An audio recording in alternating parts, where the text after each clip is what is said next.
Hi everyone, this is your midterm exam review for microbiology lab. Okay, so I'm just going to go through and hit the highlights of the things that I think that you should, that you have learned, but that you should be familiar with or at least remember as you go into the midterm exam. These are in no particular order, although I have tried to group a few common themes together. And this will be very quick, but just to give you the highlights and just to kind of help you consolidate and focus your thinking, okay, with regard to the exam. Okay, so here we go. All right, so the big word to remember here from our first week is ubiquitous. Remember that prokaryotes, namely bacteria, are ubiquitous. They're everywhere all the time. And they inhabit all other living organisms. All other living organisms have bacteria inhabiting them. In fact, prokaryotic cells outnumber the cells of your body. Your body has about 30 trillion cells. The one source that I read here, there are about 38 trillion bacterial cells. And right now, one author that I read said that there are 10 times as many bacterial cells in your body as there are body cells. I don't know if it's that many, but anyway, and it depends. So it depends on the source that you read. But the point here, there are more bacterial cells in your body than the cells that make up your body. Prokaryotes are important in recycling nutrients, carbon, and nitrogen. They're important in your digestive system, as you know. Now, archaea means ancient, or archae means ancient. So these are ancestral prokaryotes. Now, back in the day, millions of years ago, these organisms were obligate anaerobes. Anaerobes, right? They did not need oxygen in order to survive. And eventually they evolved into phototrophs, which you know as photosynthetic organisms. And archaea today, there are extant or living archaea, namely extremophiles. Now, extremophiles, what does that mean? That means lover of extremes. Phile, that suffix comes from the word for love. Extreme, extremo, that's extreme. So lover of extremes. And they're able to survive and thrive in conditions that all other organisms, including humans, could never survive. Now, humans can survive all other conditions, right? Except you can't take a human and sit them on the moon without any kind of moon suit, without any kind of protection, and that human will survive. However, there are bacteria that can survive in the very vacuum of space. So that's the difference. All right, this chart, nothing that you need to remember, and it's not from your text, but I just wanted to let you know or give you an idea of the kinds of things that extremophiles can survive. We have acidophiles, which are very happy in a very acidic environment. Remember the pH scale, anything below 7 is acidic, pH 3 or below. So these are organisms that can survive in stomach acid. On the other side of the coin are the alkylophiles. Again, pH 7 is neutral. Anything above 7 is alkaline or basic. So, these and most organisms cannot survive in very alkaline environments, but alkylophiles can. Thermophiles, thermal means temperature. So these are organisms that love temperature extremes.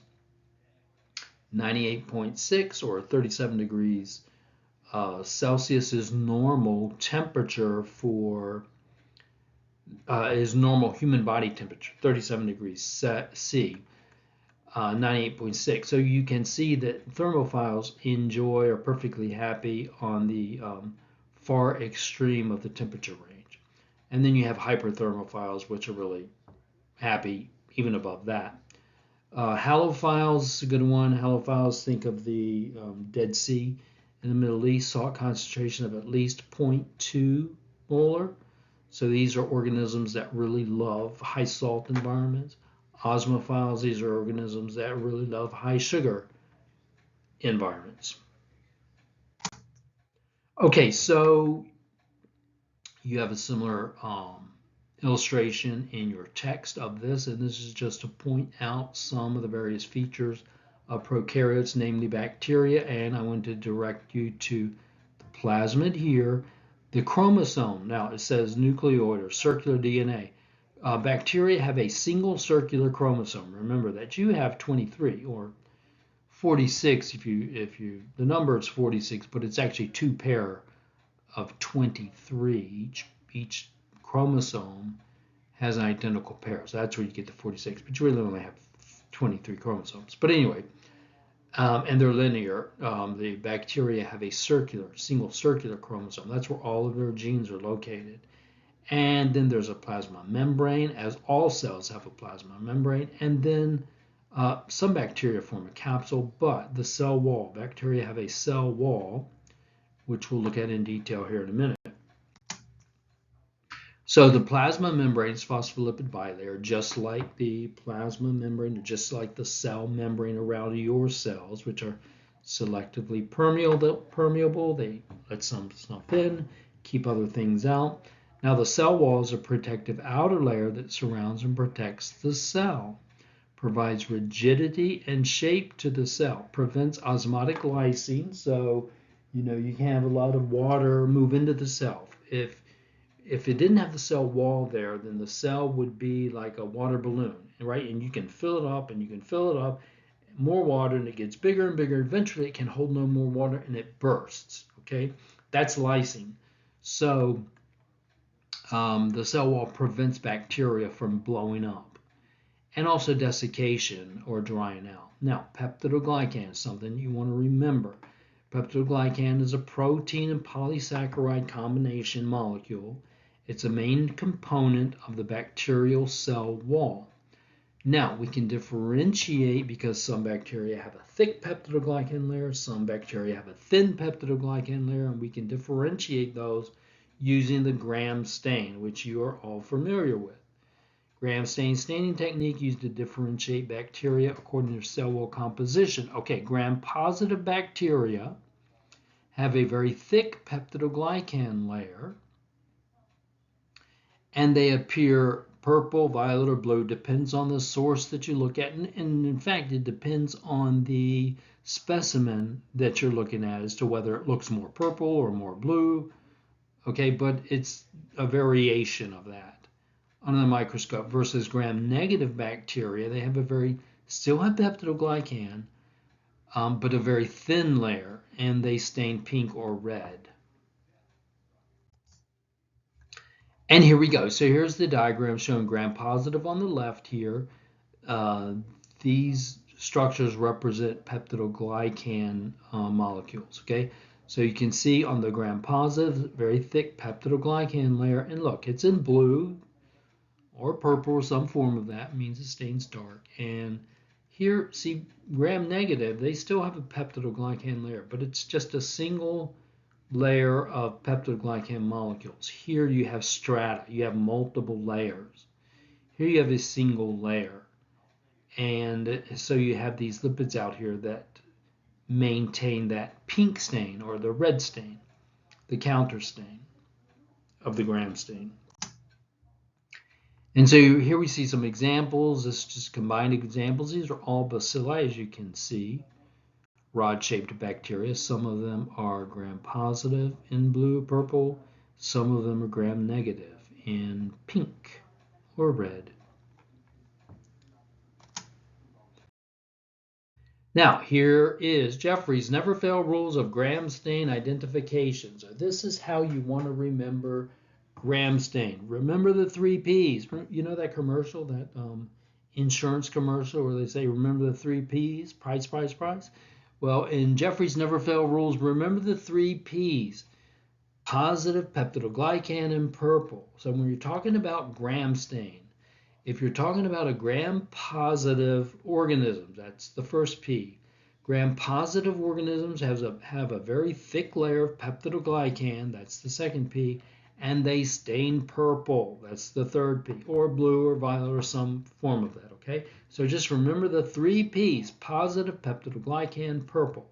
If it's not one of those, then it's gram-negative. Of course, with gram-negative, you can remember NP, not purple for gram-negative, or you can remember N, whatever you want, NP, negative, pink, whatever like that. But if you just remember the three P's for gram-positive, positive peptidoglycan and purple, then you'll never fail.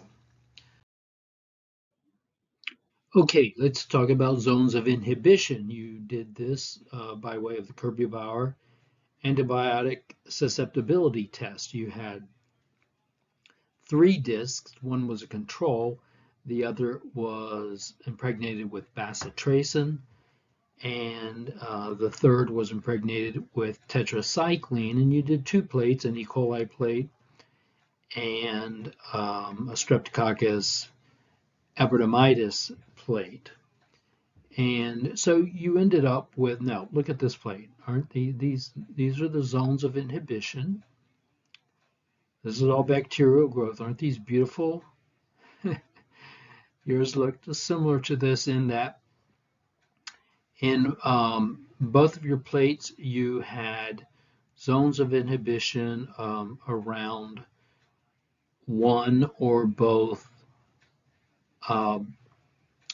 specimens, both organisms, right? So these clear areas are called zones of inhibition, and what that represents is the antibiotic that is embedded in this little disc diffuses through the medium, and the organism, whatever this organism is not able to grow beyond the area where the antibiotic has diffused. So that's called an area of inhibition.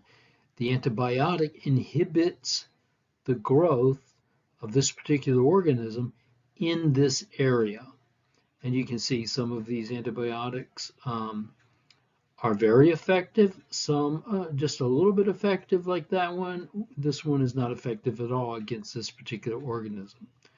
So zones of inhibition indicate where a microbe's susceptibility to the antibiotic. And once again, you did your experiment. We call this the Kirby-Bauer antibiotic susceptibility test, and that's what you did using 2 organisms and 2 antibiotics.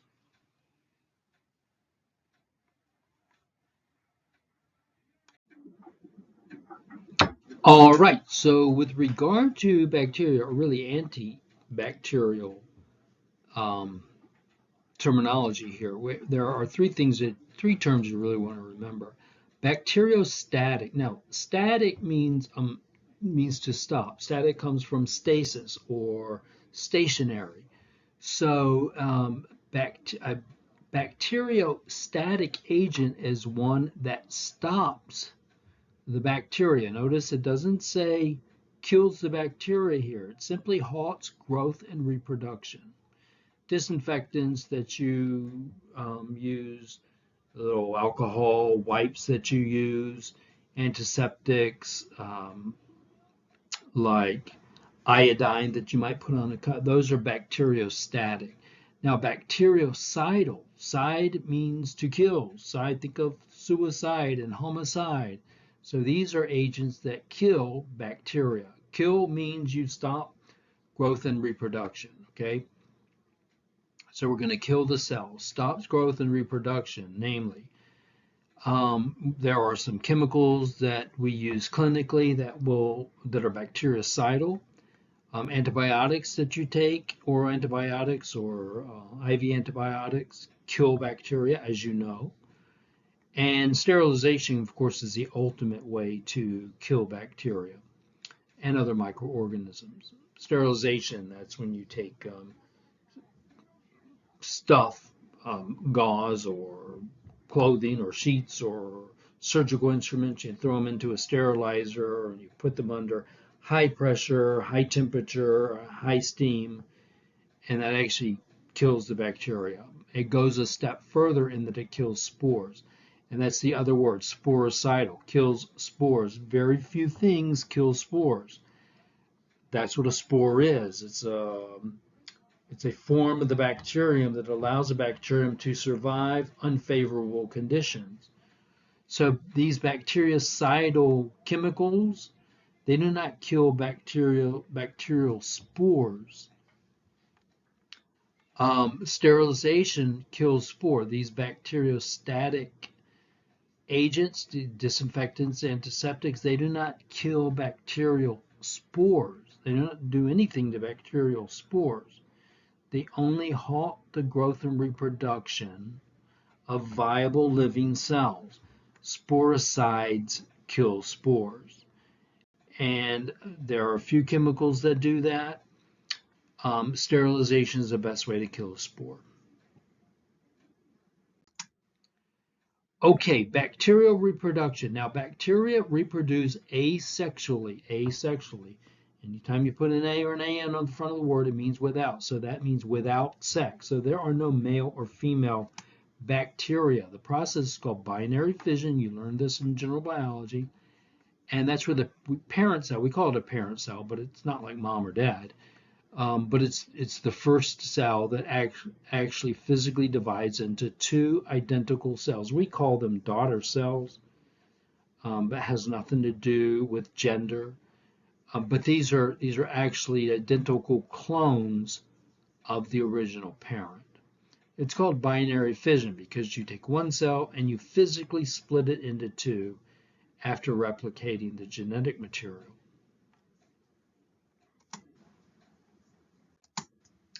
Okay, lab techniques. Now, we used disposable inoculating loops, okay?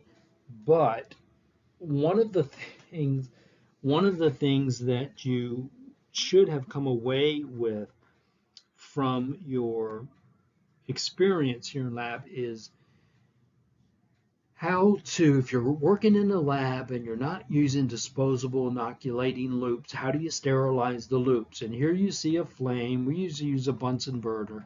And there's the little loop, like the one that you used, except this is a metal loop. And you heat it up until it's fiery red hot, okay? And then you let it cool for a few seconds, and then you can dip it into your culture and get your specimen, get your sample, okay? But you may be asked this question on the midterm. How do you sterilize an inoculating loop? Just heat it up until it's red hot. Take it out of the flame, let it cool for a few seconds, and then you can dip it into your tube here. You're familiar with this, your tube, and this culture down there. That's the inoculum. And when you're going to dip your loop into that inoculum, as you did, and then you're going to do a streak plate. If you're going to do a streak plate, then you streak it across or scratch it across the surface of the agar. Now this is agar, this is solid medium, this is liquid medium, this is your like your nutrient broth. And so this is the inoculum, and this is what you're inoculating. And so when you go from here to there, the process is called subculturing. Okay, here's your culture, and now you're going to make a culture from that culture. You're going to subculture this culture onto a new medium. All right. With regard to bacterial morphology, three big things you want to remember. There are some subcategories here, but I want to stick with the main concepts here. Is the coccus. That's the spherical shaped cell. You can see them here. Look like little balls. Coccus is singular. Cocci would be plural. The bacillus is singular. That's your rod-shaped cell. You can see them here. E. coli is a bacillus. And bacilli would be multiple rods. And then spirochetes. Spirochete, spiro, right? They are spiral-shaped cells. You can see these. Now, this would include, spirochetes include really tight coils like a spring, or loose coils like spirilla. They had different names, but spiros in them, except for vibrio. Vibrio is kind of like a slightly twisted rod. But the three basic shapes, the big picture here is the coccus, the bacillus, and the spirochete.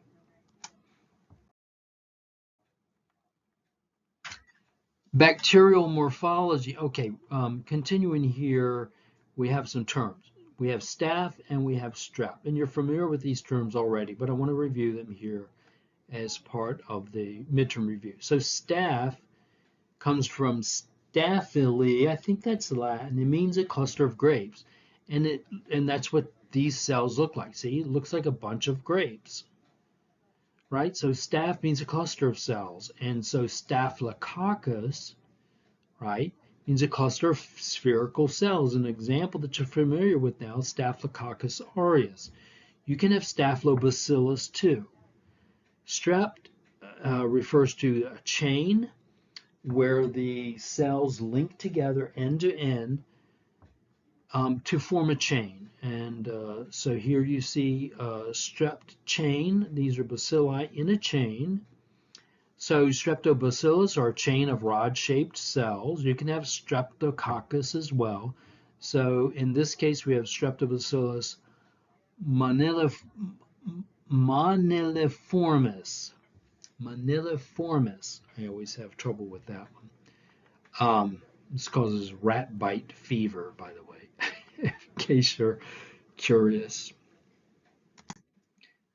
All right, fomites are any inanimate object that can harbor pathogens, and so then can be used as sort of a kind of a vector to transmit an infection from one place to another, or really from one person to another, like from one patient to another patient in the hospital. These are inanimate objects, so fomites include things like your cell phone, cell phones and keyboards. How about doorknobs, right? You sneeze into your hand, you touch a doorknob, and you're sick. Now somebody comes along, they grab the doorknob, scratch their face, or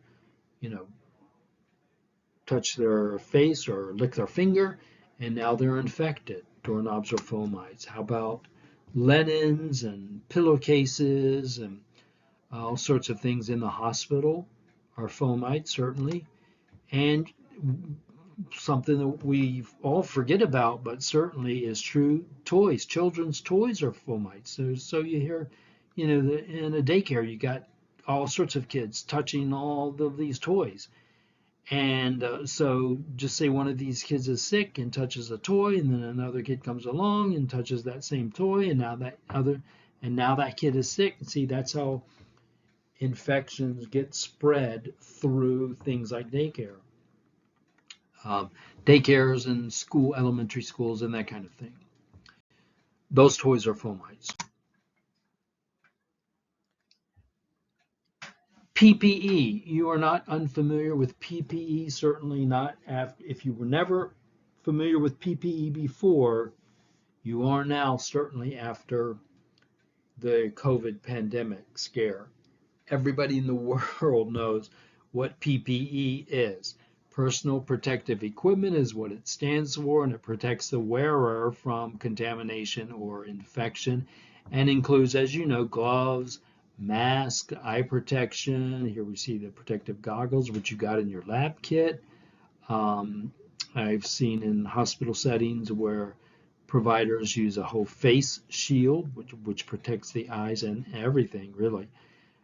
Gowns and aprons, and you got an apron in your lab kit as well, and footwear even for, I think of like the coverings that surgeons wear and surgical assistants wear in the operating room. They put those little booties on. All right, so that's all part of personal protective equipment or PPE.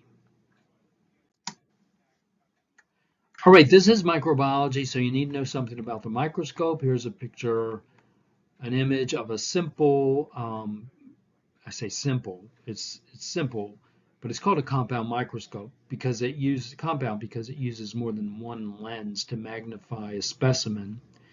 And this is a compound light microscope because down here it has a light source. Some microscopes just have a little mirror to reflect the ambient light up through the specimen, and so this is called a compound light microscope. But anyway, the point here is you have a couple of things to remember here. You have the ocular. The ocular is the lens that you look through. So here's the eyepiece, but on top of the eyepiece, there's an actual lens up here. It's called the ocular. Now, for most um,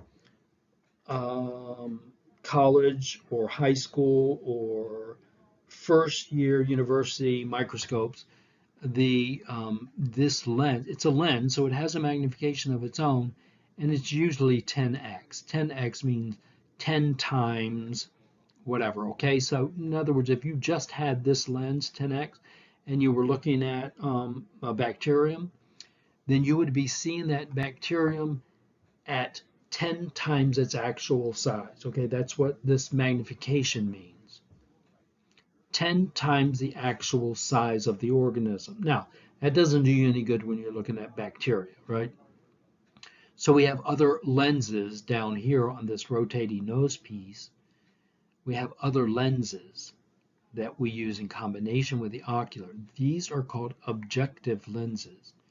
These are the lenses that are closest to the specimen. You put the specimen on a slide, put the slide down here, and then you rotate this nose piece and use one of these lenses. You can see there are 4 of them, and each one has a different magnification, but you rotate them to the one that you want, right? It's the objective lenses are the lenses that gather light through the specimen so that you can see what's going on there. And again, in most microscopes, most undergraduate, maybe I'll say microscopes, you usually have a 10x lens down here. That's the really short one. The lenses, the higher, to get higher magnification, the longer they are. So the really short one would be like 10x, and you usually have a 40x there, and then a 100x. This one actually goes up to 1000, has a 1000x objective. And usually in most simple like compound microscopes, that 100x is referred to as an oil immersion lens because you put a little drop of oil on the specimen on the slide, and you actually dip the lens, the tip of the lens, into the oil. And what that does, that prevents diffraction of light or interference of air. The air between the specimen and the lens that you have with your 10x and your 40x, the oil prevents that, and it allows you to get a much clearer image of, for instance, E. coli when you're looking at it under oil immersion, and also it increases the magnification. Okay, so that's what the oil does. Now, there are 2 terms here, resolution and magnification. Now, resolution, when you're looking at a specimen under the microscope, resolution is the difference between layers.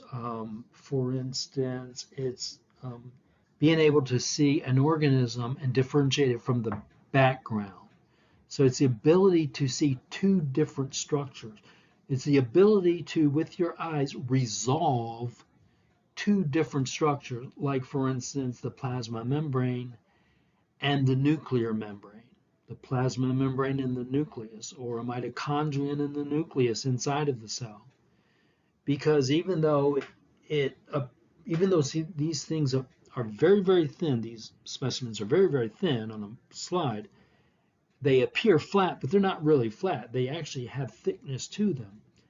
And you can raise and lower that lens, and sometimes you have to do that on a single specimen so that you can resolve, so that you can be able to see 2 different structures on 2 different levels or 2 different planes. Okay, so that's resolution. Magnification then is how big do you see the thing? You know, how much can you magnify it? How big can you make it? Of course, you're not physically making it big. This is all based on what your eye is perceiving. Okay, and so do you see something at 10 times its original size, or 40 times its original size? Its actual size, or 100 times its actual size? That doesn't mean you make the bacterium E. coli 100 times bigger. You just perceive it that way because of these lenses. That's magnification. And total magnification then is the power of the ocular, in our case here 10x, multiplied by the power of the objective, whichever one you're using. So if you're using the 10x objective, then it's 10 times 10 or 100. And what that means is if you're using that shortest lens, the 10x lens, and you're looking at E. coli, that means you're seeing E. coli. Actually, you're seeing E. coli 100 times its actual size. Now, that doesn't mean anything to you, but, and I tell my students in the physical lab all the time, is that it doesn't mean anything to you now, but when you look at E. coli under oil immersion at 100 times magnification, that's 10 times 100 or 1,000 times magnification, and you see E. coli at 1,000 times its actual size, and it's still so tiny and minuscule, then you can begin to appreciate how big, or really how small, E. coli in any of these kinds of microorganisms are. When you can see something at 1,000 times its actual size, and it's still barely, you can barely see it, right? Barely make it out, then you begin to appreciate how small these things really are. Total magnification then is ocular times the objective. Every time you change the objective, you change the total magnification. In this case, I'm using 10x ocular, 40x objective, and I get 400 times. 400 times magnification. That means whatever I'm looking at is 400 times its actual size. So just remember that very simple formula for total magnification. Ocular means eye, or oculo comes from eye, right? Objective means it's objective. You can change it around. You can go 10x, 40x, 100x. You can flip it around. And that's the lens that you're using to look at the object. All right, endospores. Endospores are dormant, non-reproductive forms of some bacteria, namely bacilli, okay? Now, endospores are very tough, and it allows the organism to survive unfavorable conditions. So if you're an bacteria, you know this, like warm, moist, dark. So if something gets light, there's too much light, or if something surface of a table, for instance, dries out, then these organisms that can form spores, that are able to form spores so that then they can survive until conditions are favorable once again, until it gets wet again, until it gets dark again, okay? Like that, until it gets warm again. One of the most common is the Schaefer-Fulton endospore stain, where you use a stain called malachite green, because it stains things green, is your primary stain. And it's the green part, it's the green stain that actually stains the spores, the endospores. You can see them on the slide over here, this micrograph over here, these little green ovals, those are your endospores. And then safranin is the pink stain, and we call it the counter stain because you stain green, and you wait a little while, and you wash it off, and then you stain with safranin, that's the counter stain. And then you wash it off, and then the counter stain stains everything pink. But of course, your endospores have already absorbed that malachite green, and you see them as green. It's called the Schaefer-Fulton, and it's the most common endospore stain process that we use in microbiology. Oh, and all of your endospore bacilli, not all bacilli, but if they make endospores, then it's a bacillus. Cocci don't make endospores. Okay, so then we have the acid-fast stain, which you have been introduced to through this first half of the semester, first half of the term. Now, acid-fast is an organism that resists acid-based stains, which are used in some procedures. Again, one of the most common that we use in microbiology is the Ziehl-Neelsen stain, which is a combination of carbofusion and methylene blue. Now, carbofusion is a basic stain, and it stains things pink. Acid-fast organisms have an acidic component to their cell walls, and so they resist, right? It's like opposites attract, right? Positives and negatives attract, but positives and positives repel. So acid and acid repel, but acid and basic attract, right? That's like the positive negative thing. So you stain first with carbofusion. That's a basic stain. So it gets through the acidic portion of the cell wall and it stains the organism pink. And you wash it off then you wash off the carbofusion with alcohol, and then you stain it with something like methylene blue. And that's not, I mean, you could use the malachite green, you could use any kind of acidic based stain, acid based stain. But methylene blue is very common. It's acidic, and so methylene blue will not, again, cross the cell wall of the acid-fast organism, the bacterium. However, it stains everything else blue. And so what you end up seeing is this big background of blue, and then you can pick out the pink acid-fast bacteria. You can see them all over the place now. Everything else is blue, and you don't know what it is, and you don't care. You're just looking for these acid-fast bacteria. Like one of the most identifiable organisms using acid-fast is Mycobacterium tuberculosis, and that's actually what you see here. Okay, microorganism. Okay, so the last thing I wanted to show you here, or to mention to you here, is that since we started this study, microbiology, we've always talked about microorganisms with regard to bacteria. But in the very beginning, I told you that a microorganism is anything that cannot be seen with the naked eye or the unaided eye, and that includes not only bacteria, but also fungi and yeasts and algae, protists. Protists like some algae and Paramecia, for instance, Euglena that you probably played with in the 7th grade, or your general biology lab when you took that in college.